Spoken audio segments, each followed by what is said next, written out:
I have been asked more than once, somewhat confidentially, whether there are anything like hostile forces. They said that there is so much of mention in your ashram philosophy and in the talk of sadhaks about hostile beings, hostile forces. Is there some fact in it? Or is it a kind of metaphor? You know, a person is bad, a person is evil, and you say he's hostile. He's a hostile being. Some people do that. So is it just a way of putting things? Or are there real forces which are hostile?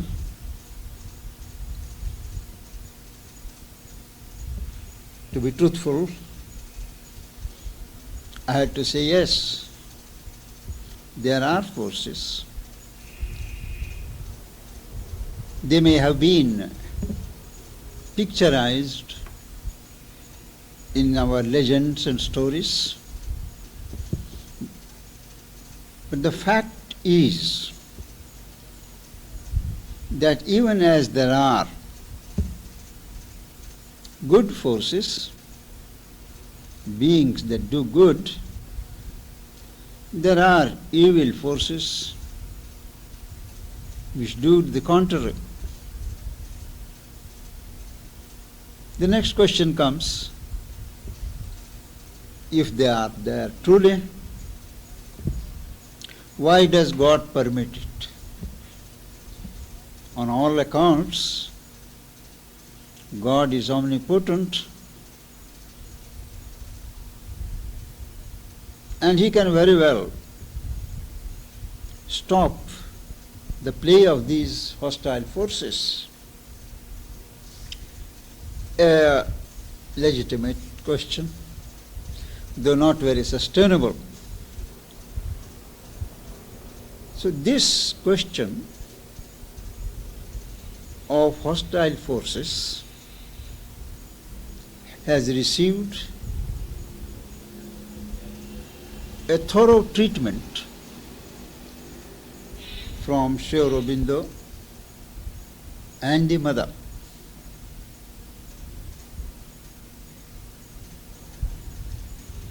In the first place, forces are not mechanical forces as we are apt to take them. There is a certain intelligence, a speck of consciousness in or behind each force. And in this creation, which is a kind of a cauldron where all kind processes are going on,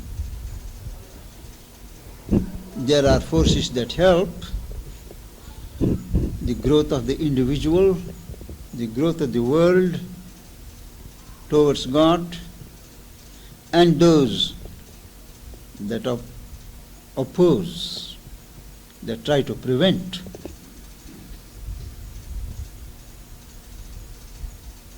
And at the head of each force, a major force, there is a being, whether it is good or bad. It is a being with a certain individuality who rules that force, activity of that force, directs that force. In fact, each such being, a powerful being, a being of light or being of darkness, can emanate a number of forces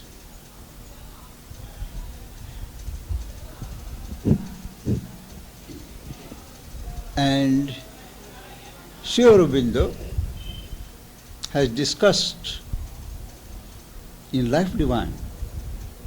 We have had occasion to deal with those portions where he says, he points out that the really hostile forces and beings are not products of earth. They are not natives of earth. They have their origin in the supraphysical worlds of life, what we call the vital worlds, and the mental worlds.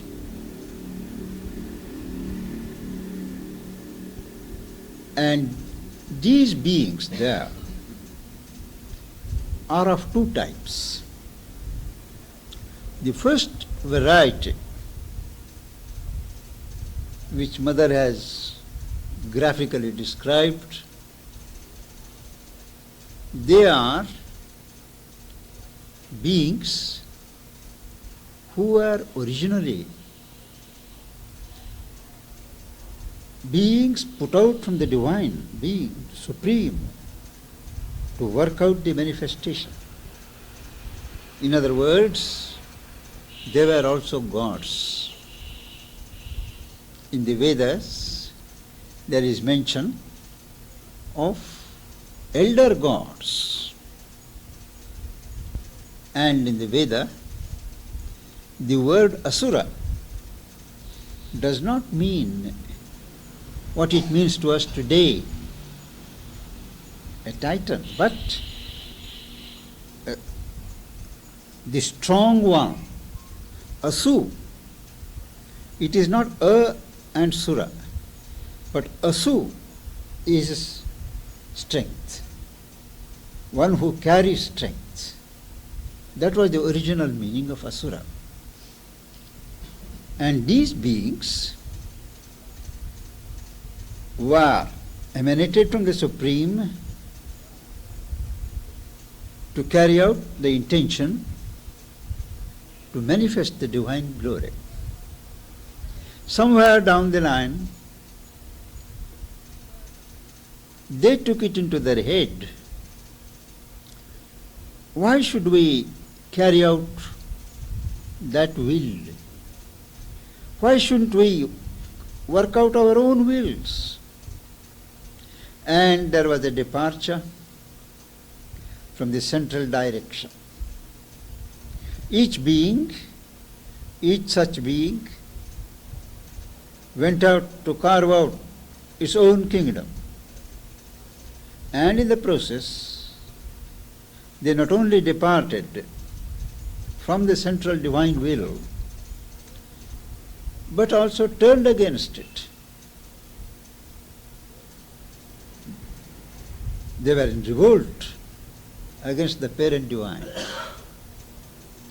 And they are the beings, the main beings of the hostile world, hostile variety, are those who have revolted, who want to establish their own rule,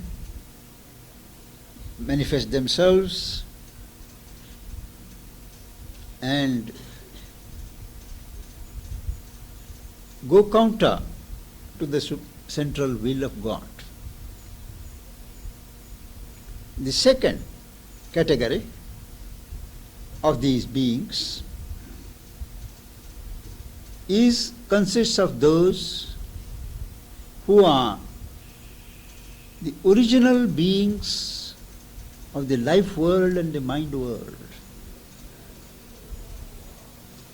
When the manifesting consciousness was descending,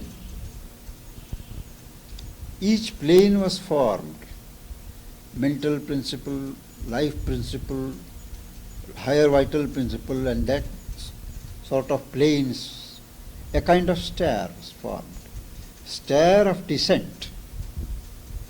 And at the same time, there was a parallel formation of an ascending star in order to ensure a return of that consciousness to the source.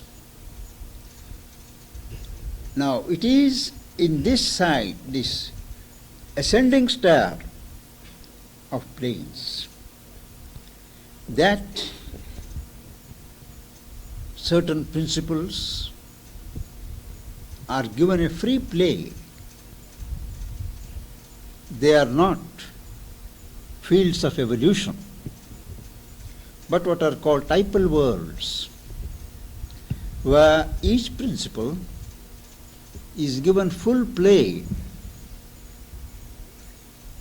and is not subject to any change.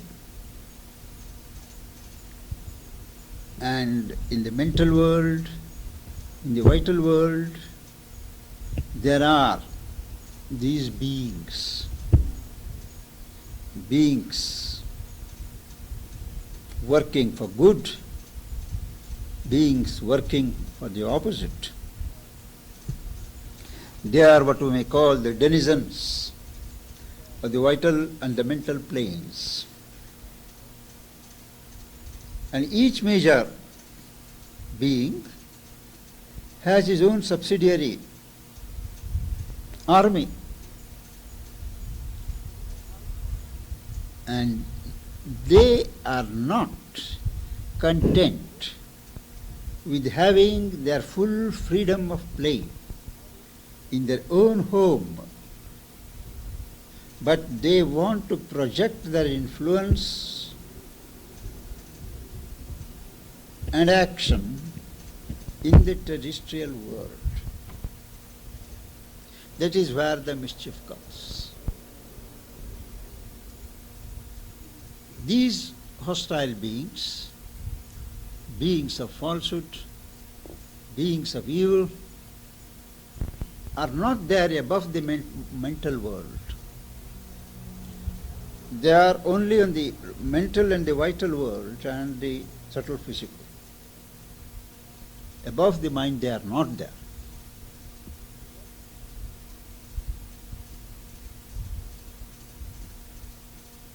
But these typal beings are very careful. They want to extend their rule, they want to dominate, they want to interfere, but remaining in their station. They do not want to take the trouble of taking birth on the human plane and undergo all the restrictions, constrictions, and difficulties. Very rarely do these hostile beings take birth on earth. What they normally do is to act through human individuals who provide ready channels, either out of perversity or out of unconsciousness. Now, there are human beings who are what we call wicked, who want to harm others, who want to exploit and dominate others, who want to cheat, agents of falsehood and cunning, who are cruel. Now, all these human beings who are disposed by nature or by self-will to add to the existing evil and falsehood in the world, they are instruments for these hostile beings. And they act through them. We say they possess them.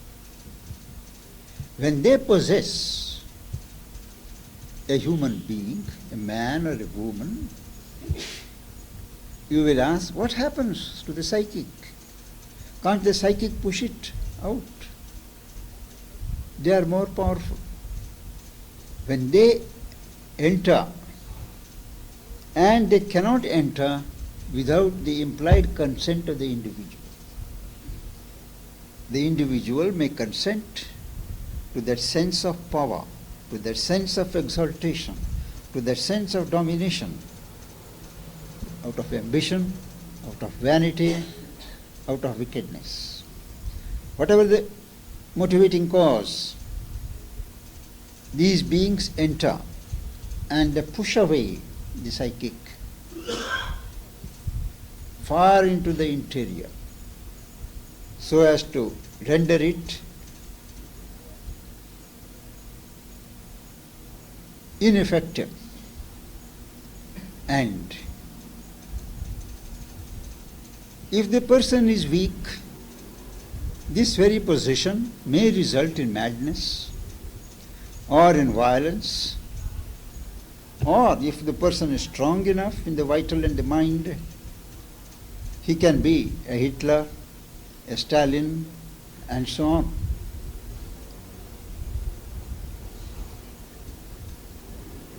Occasionally, they may take human birth in order to work more effectively, and possibly something in them seeks deliverance. And deliverance from the state of typal beings is possible only by entering into the field of evolution on earth.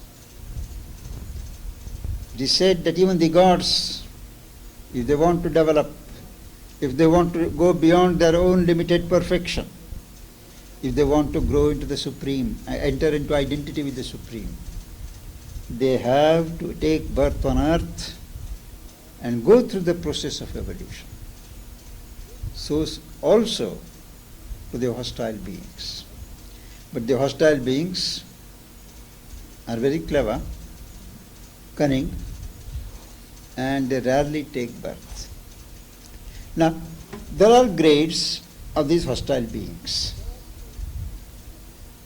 A being opposed to the divine, having his own ambition, functioning on the plane of the vital mind,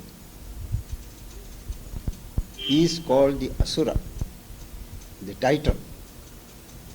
And this Titan, Asura, is very restrained in his behavior. He does lot of tapas, concentration. He can deny himself the various luxuries of life, but his whole aim is concentration of power, extension of his empire, domination. Ravana is a typical example. He did great austerities. Not that all these things happened actually, but they are legends, stories, which are intended to drive home the lesson by a certain exaggeration. On the middle vital, there comes the Rakshasa, a violent and exaggerated ego. Ravana is not an Asura but a Rakshasa. Violent, exaggerated ego. He has got 10 heads because ego is such a cunning entity that you eliminate it in one form, it comes up in another. To indicate the plentiful manifestation of ego, Ravana has been given 10 heads. 10 does not mean arithmetical 10, but plentiful, full. And that is the Rakshasa. Violent, showy, greedy, full of violent ego. In the lower vital, the beings are pishachas, ghouls, demons, who have a perverse pleasure in torturing, in creating unrest, in causing havoc, and have most perverse tastes. They are the pishachas. Still lower, say in the subtle physical world, bordering on our physical plane, there are these small entities. They are not really individualized beings, which the theosophists have described as elementals. They are almost constituted of the various elements. They come to birth today and they go disappear tomorrow. They are the imps and the dwarfs, the waifs. They are called various names. You would have read in the account of the stone throwing in guest house how the three what are those fellows, dwarfs, caused the mischief and all that. Now these, describing their activities in Savitri, Sri Aurobindo explains how these elemental beings, bhutas, bhutaganas, pramathas, they are not commanders, they are soldiers carrying out orders. They are benevolent beings, malevolent beings. Sri Aurobindo explains in Savitri that they get an opening, they get an opportunity to intervene in human affairs during our periods of unconsciousness. Unconsciousness does not mean total absence of consciousness, but say when we are absent-minded, when we are careless, when we are negligent, they strike.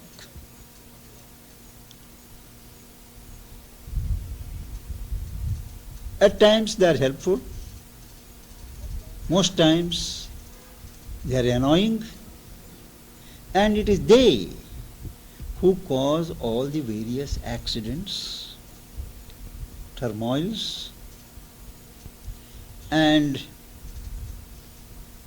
we call certain places accident prone. Always some accident or other takes place on those spots. It is these beings who create that focus for accidents and they supervise there. You will find these descriptions in Savitri.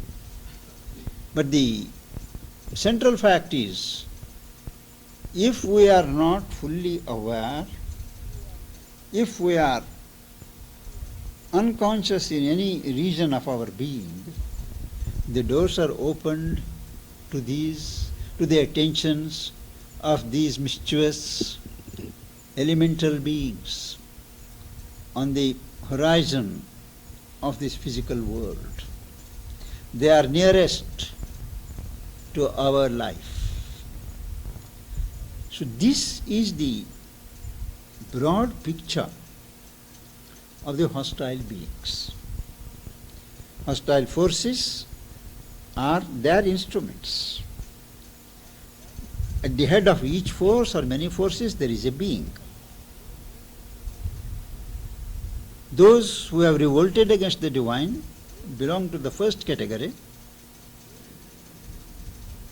In the course of this manifestation of the supramental consciousness, it is expected that they will be transformed back into the service of the divine.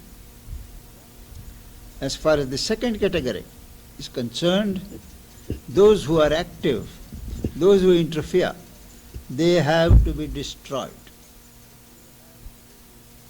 And they can't be destroyed by individuals like us, but only by the divine power.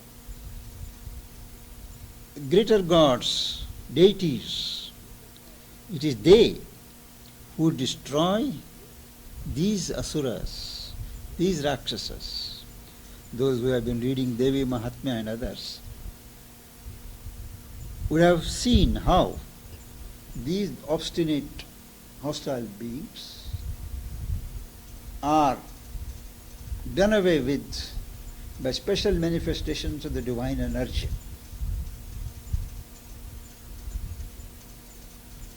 We may not see these beings, but they are there on the canvas all the time. Luckily, we do not see them. Our physical eye does not see, and Mother says it is a blessing. Otherwise, we would be cowed down in terror, being upset all the time. Our very limitations is a blessing. We can give room to the activities of the hostiles in us. By choice, we can stop being the playthings of these forces by our will. Having said this much,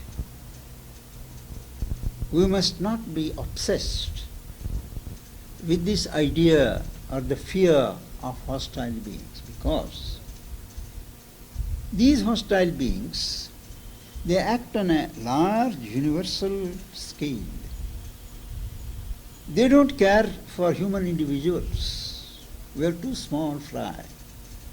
Unless an individual is highly developed and is about to cross beyond the realm of evil, falsehood, ignorance into the domain of light, they don't bother.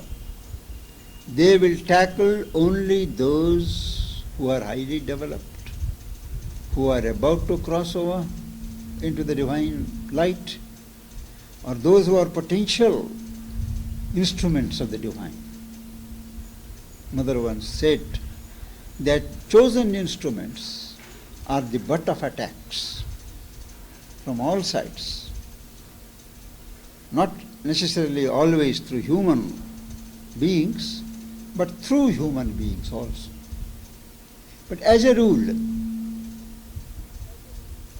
we should not entertain this idea of hostile beings and hostile forces. It creates a false atmosphere. We should rather concentrate on the benevolent powers of God, on the protective vibrations of the Mother, and have a certain security with faith and trust in the divine, that as long as we trust the divine, no hostile power can touch us. That's the secret of the belief, that if you pronounce God's name, whatever it is, they can't touch you. As long as you think of Mother, as long as you repeat her name, as long as you say, many people have found they repeat the name of Rama or Krishna, they can't touch. There is something very powerful in these names. Savior name, as Sri Aurobindo calls it in Savitri, which repels the advent of these hostiles. So, the hostiles and the hostile powers and the hostile beings are a feature. Now, why are they permitted by God? Nobody planned to have the hostile forces. But once the manifestation started, there were all kinds of possibilities. Each possibility had to be worked out. And possibility of ignorance, possibility of falsehood, possibility of evil, all were allowed, so that they can be worked out and eliminated. And Sri Aurobindo makes it an unambiguous statement that the hostiles are permitted because they serve a purpose in this manifestation. They test you. They always expose your weaknesses, force you to change, point out to the divine intelligence also what are the weak points, what are the hidden obstructions. And that way, though they may not have intended to serve the divine in this negative way, the divine uses them. As somewhere he says, the supreme diplomat, he uses even our fall to make us rise. So the divine has deliberately permitted, because they can be made to serve a helpful purpose. And he says, once there is no further need of these hostiles, they will not form part of this creation. That means all of us should reach a certain degree of perfection and purity. And there should be no standing ground for them in our consciousness. Then they will be automatically eliminated. There will be no further purpose, because it is a fact that in this manifestation of God, nothing can exist unless it has a purpose to serve. Nothing is useless. Nothing is meaningless. We may not have the eye, the consciousness to perceive their utility, their role. But everything, as Mother says, is exactly in its place. In its place where it serves the divine purpose. The good serves by its goodness, evil serves by its evilness. Falsehood serves by its falsehood. With this confident, positive note, we can close our discussion of the hostile elements. I do not know what topic we are going to take next time, but we shall see.